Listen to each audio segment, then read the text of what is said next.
Hey everybody, welcome back to Library Says. My name is Jamie, and today I am going to tell you all about the 24 romance novels I read in August. This is my August wrap-up. Before I get started, I just wanted to thank you all for sticking with me. If you're still here after my month-long, maybe more than a month-long absence, thank you for sticking around. I was in a pretty bad car accident on Labor Day. It took me over 3 weeks to get my car back, but it is fixed, it is back, thank goodness. I also had some health stuff going on unrelated to the car accident, so I've just had a lot on my plate. Not that we haven't all had a lot on our plate lately, but I just wasn't able to get videos up, and I'm sorry for that. But if you're new, welcome to my channel. I am Jamie, like I said. I am a librarian for a public library, specifically for teens, 6th through 12th grade, and I read almost everything. And I talk about those books here on this channel. So I am going to tell you about romance novels specifically. That's what I read in August. I am now way ahead of my reading challenge, and that's because I allowed myself to read exactly what I wanted and only what I wanted. I didn't force myself to read anything else for the entire month of August, and that ended up being basically just romance. So I read 24 books in 1 month, and I'm going to tell you all about it right now. First off, I read a historical romance. I read The Wallflower Wager by Tessa Dare. This is the third book in the Girl Meets Duke series from Tessa Dare and is easily my favorite so far of this series. Penny is an old maid. She's unmarried and like 26 or something. And she basically keeps a farm in her house. She has this house that she's inherited. She is currently allowed to live there, basically unchaperoned, even though she's unmarried. And she has a whole bunch of animals. Her aunt basically makes a deal with her that she either has to get married or she has to move back into the family home. And if she moves back into the family home, she has to find homes for all of her animals because she can't take them with her.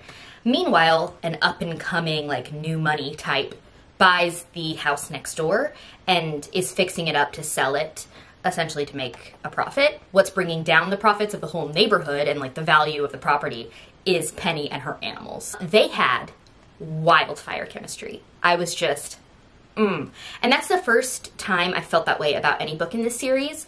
I think they've been getting better as they went. The first one I didn't like at all. The second one I thought was better. And this one I really, truly loved, and I gave it 4 stars. The next book I read is Shipped by Angie Hockman. This is actually an ARC that I got from NetGalley. It doesn't come out until January. It is about a woman who works for a cruise line and is up for a big promotion. So to win this promotion, she has to go on one of the cruises, Rough Life, and at the end basically present a new idea for something that can kind of revitalize the cruise line. But she finds out she's up against one other person for this promotion who will also be on the cruise.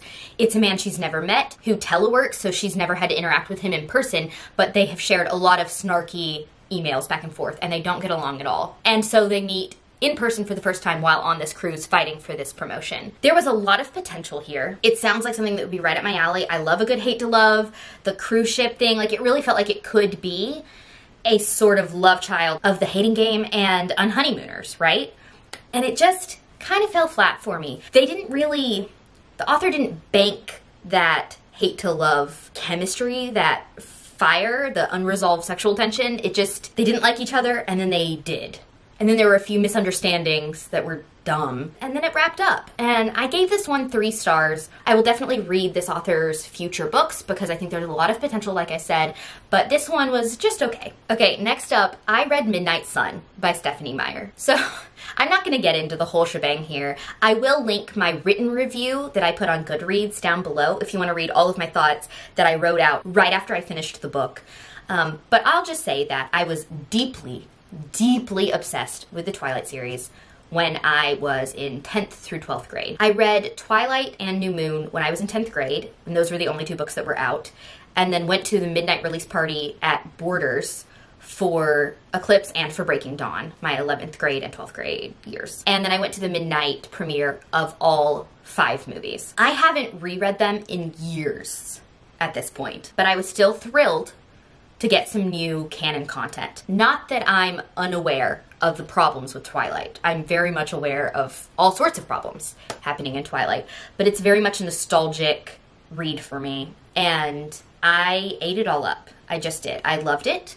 I definitely had some issues with it, and I think it is not by any means a flawless book. I'm not even sure it's a very well-written book, but I can't be unbiased. about Twilight. I'm incapable. So if you want more coherent thoughts than that, I wrote basically an essay, like I said, on Goodreads. Go check that out down below. I did give this book 4 stars. The next book I read is Spoiler Alert by Olivia Dade.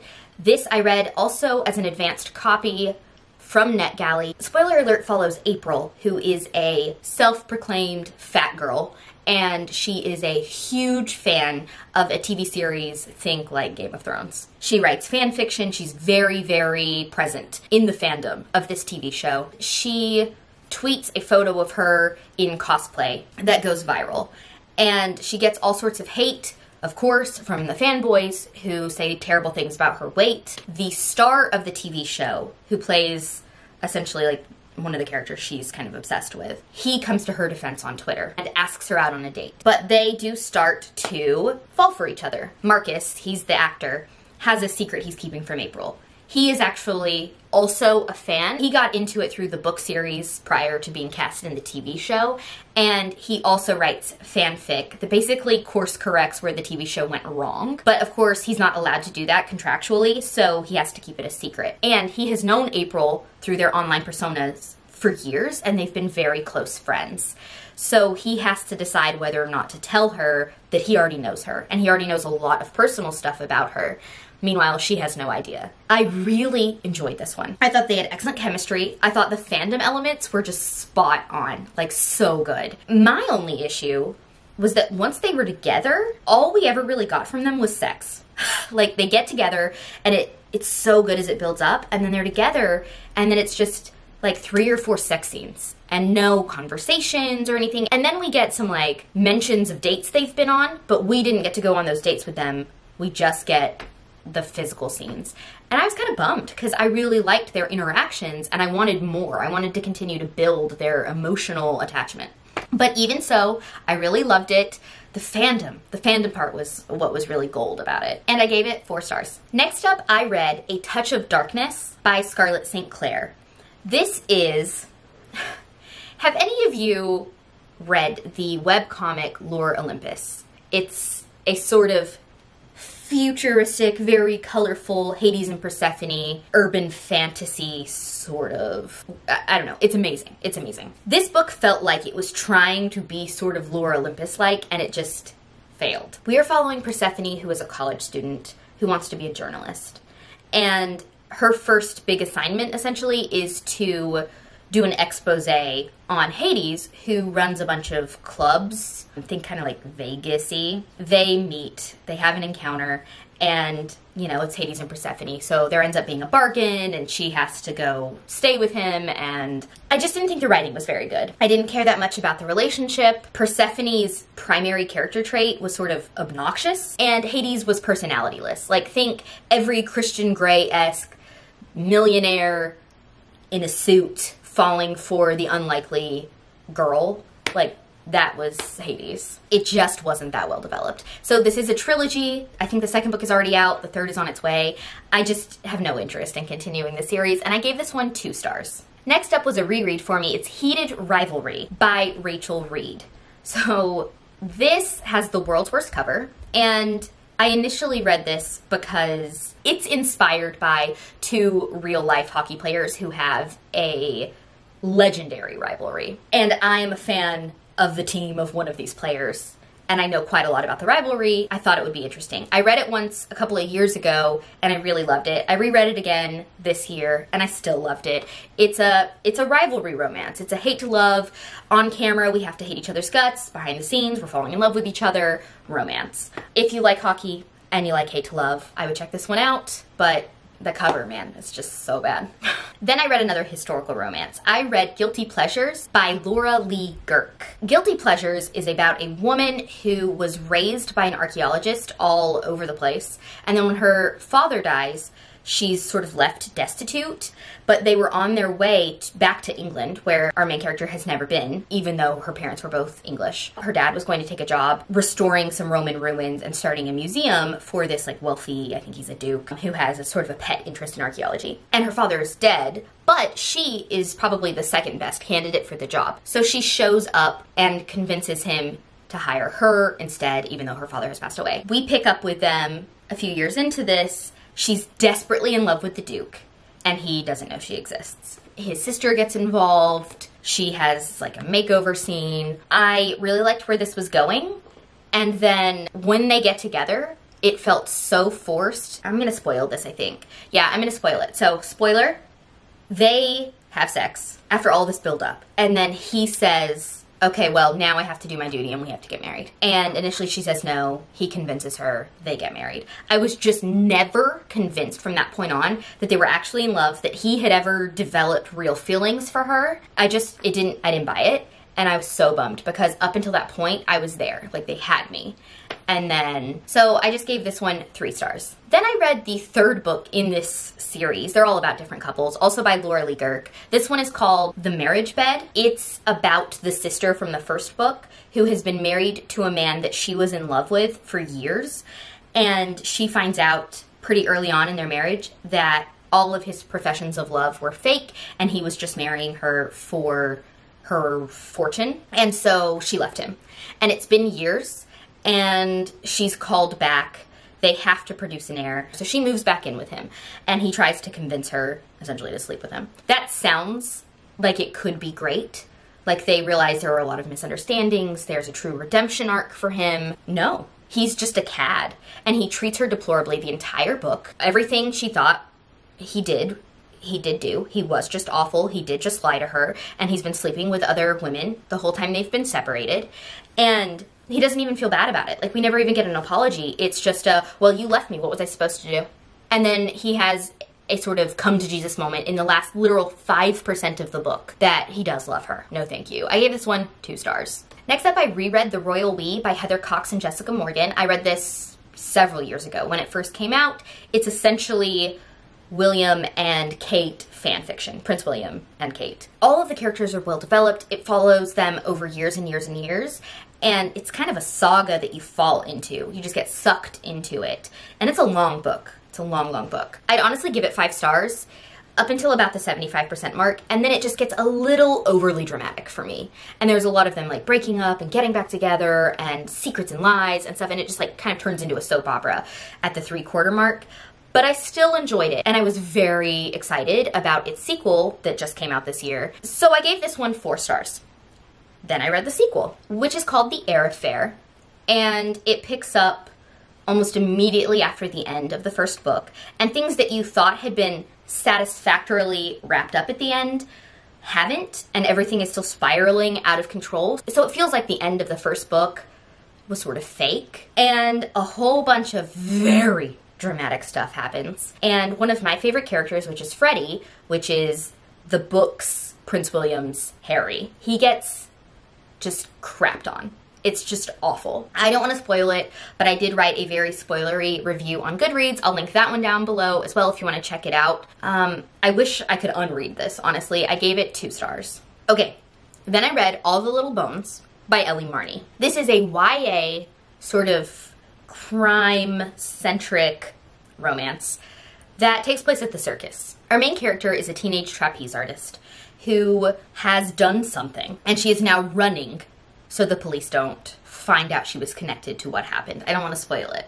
And she is on the run with a teenage strongman apprentice. They're going to the next closest circus, essentially, where they have ties and they're going to be given jobs at this new circus. And it basically follows their relationship as it builds. And we find out more and more of what happened, what this crime was, why this crime happened. We get a lot of circus, and it's a lot of fun. My only issue with this is that the crime element was sort of the last priority, it seems, and we really spend more time on the relationship and the characters than on the crime, considering how big a deal the crime is and how much plot it really deserved. And we wrap it up in the last like 5% of the book so quickly. Like, it's very rushed, and it's not given the weight I think it deserved. But I did like it a lot. If you're in the mood for something unusual, I have never read anything quite like it, so I did give this one 4 stars. Then I went on a K.A. Tucker binge. I didn't realize there were so many K.A. Tuckers I hadn't read yet. I started with Say You Still Love Me, which is about a couple that fell in love when they were teenagers. counseling at a summer camp. Things ended badly. And it's many years later, and she is like an executive for her dad's company, and he suddenly shows up as the new security guard for the building. And they sort of have to have a come to Jesus and figure out what went wrong and do they have a future. This just felt immature to me. It felt like a YA novel that had random adult scenes, but the characters were still teens. There was no convincing growing up, no convincing development of the characters from how much time we spend with them in the past and present. It feels YA. We spend so much time with them as teenagers at camp, and it really felt like so little with them as adults. I just didn't believe that they actually fell in love again as adults.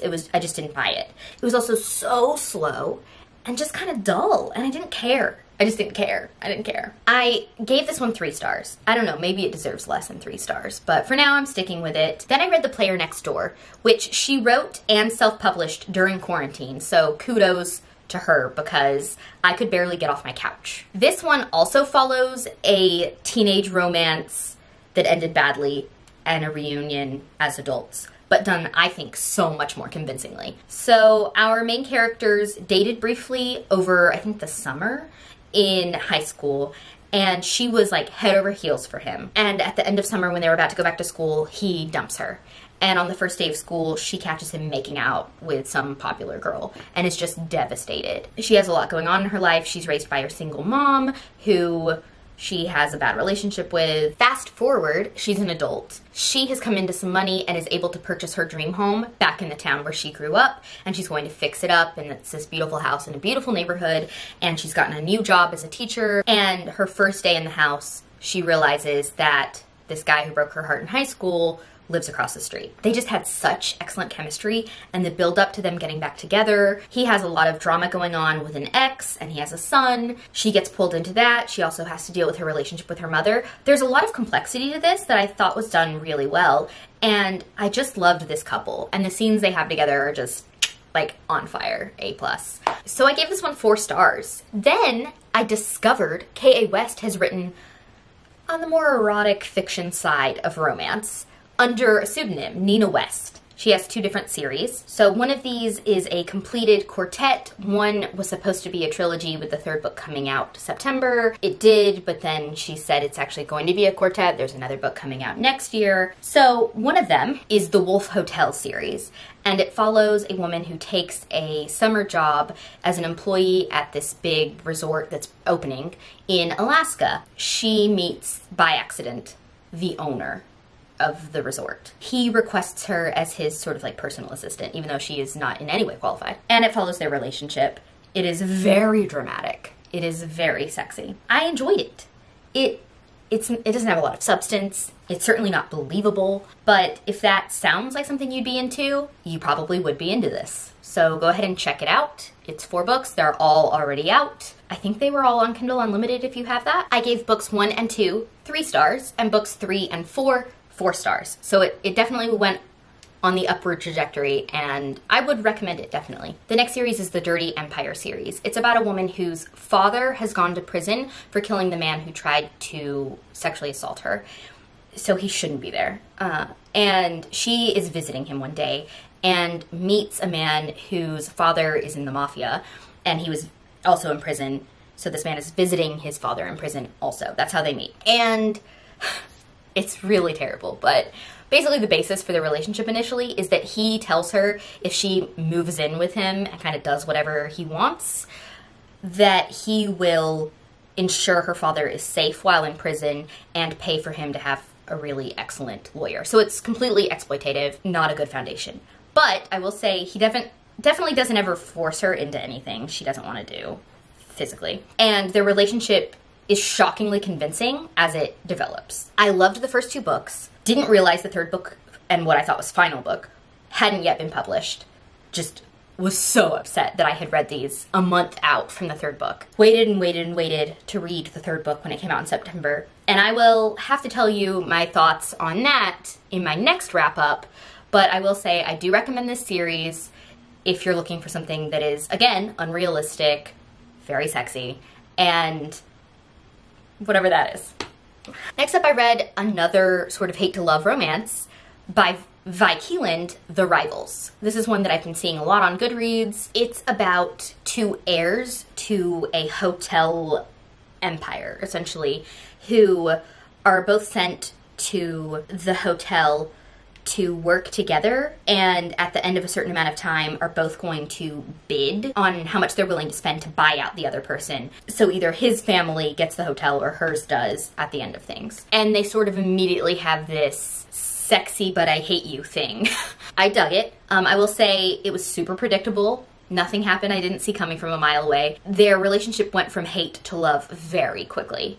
So if you were looking for excellent development and believability, this isn't it. If you're looking for a fun time, this is it. I gave this one 3 stars. Then I read one of the worst books I've read this year, which was Swear on This Life by Renee Carlino. A lot of people love this book. I initially DNF'd it at around the 60% mark, but I'd made it so far, and I thought maybe it gets better.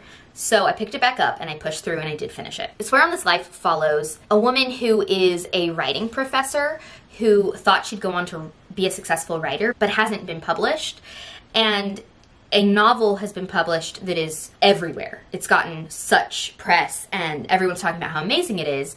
And she's finally picks it up to read it and realizes it's her story. It's the story of her and her best friend growing up in poverty, with abuse, and it is their exact story, like a play-by-play with a few embellishments.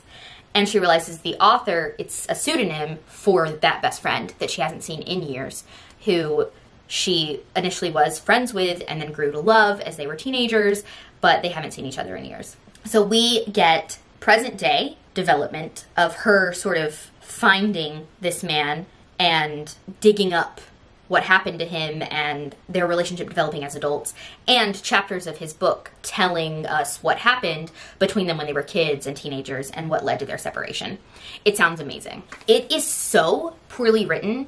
The dialogue is so bad. The excerpts from this book, which people are acting like it is the next literary sensation, are just not. Every single part of it is a cliche. It relies entirely on tired stereotypes, and the present day characters don't act like adults.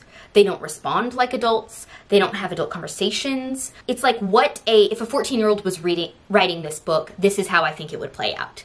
This is how I think a 14-year-old would think adults reuniting in the future after a whirlwind romance as teenagers leading to a desperate separation would act. There's so much buildup to the reunion for them as adults, and then it's sort of like nothing. Nothing happens. It falls completely flat. I did not like this book at all, and I know a lot of people loved it. So I'm not saying you shouldn't go try it, because maybe you will love it, but I didn't, and I gave it 2 stars. Then I read a Christina Lauren book that I hadn't yet gotten to, that one of my coworkers read and loved and highly recommended to me. I listened to it as the audiobook, and that's Josh and Hazel's Guide to Not Dating. A note about the audiobook. I loved the female narrator, but when we were in Josh's head, I could not do it. I didn't love his voice for Josh, but his voice for Hazel was literally unbearable for me. So I ended up checking out the ebook from my library so that I could listen to Hazel's chapters and read Josh's. Like, that's how bad it was. So, just a side note. Maybe it wouldn't bother you, but it did bother me. The book itself, I liked a lot. I loved Hazel. She's laugh out loud funny. Like, in the beginning, I was literally laughing. And she's quirky, and she's different, and she's my kind of heroine. I really enjoyed her. I always enjoy a slow burn, and there's definitely a slow burn element to this relationship. They're both dating other people and going on double dates, and the whole time you're like, you're perfect for each other, what are you doing? Which was great. I didn't love the twist at the end.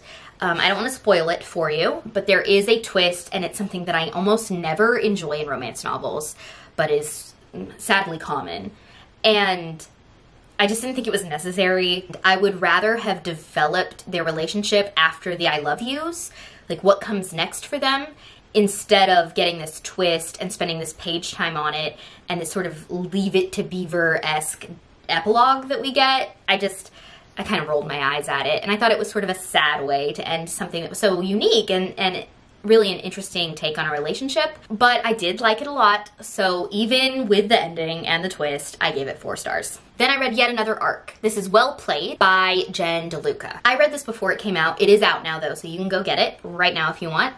This is a follow-up to Well Met, which I read last year and I really liked a lot. It is a romance that's a hate to love set in a Renaissance fair, essentially. Two people who work at the Renaissance fair. This is the following year, I believe, the following Renaissance fair, and it's about a character who is a side character from the first novel, who we find out has been having sort of a benefits-only style relationship with one of the traveling entertainers that comes to the fair with his band every year. And since the last fair, they've been having a Facebook message relationship that has really developed emotionally, and they've gotten to know each other as people, whereas when they were having the physical relationship, that's all it was. They barely even spoke. She thought he was sort of just a meathead who was pretty, and now she's learned he's really got a lot of substance and he's a great guy. Except it's not really him. Through all sorts of ridiculous misunderstandings, it's actually his cousin who manages the band who she's been speaking to. And it's basically a catfish romance. I was disappointed with this one, especially compared to Well Met. Well Met was a solid romance at the center of the novel, where I think some of the surrounding elements weren't as well developed. I could forgive it because it was a debut and because the romance was solid. This one had all the same weaknesses as the first book to me, but the romance was not anything. We spend half of the book, literally half of the book, with Stacy believing that she's talking to someone that she's not. Like, it literally lasts half of the book. So when she finally finds out and she confronts him that he's been lying to her, you assume there's going to be some sort of reckoning, and there's not. It just fizzles, and he continues to lie to her, and she continues to just forgive him, and I just didn't buy it.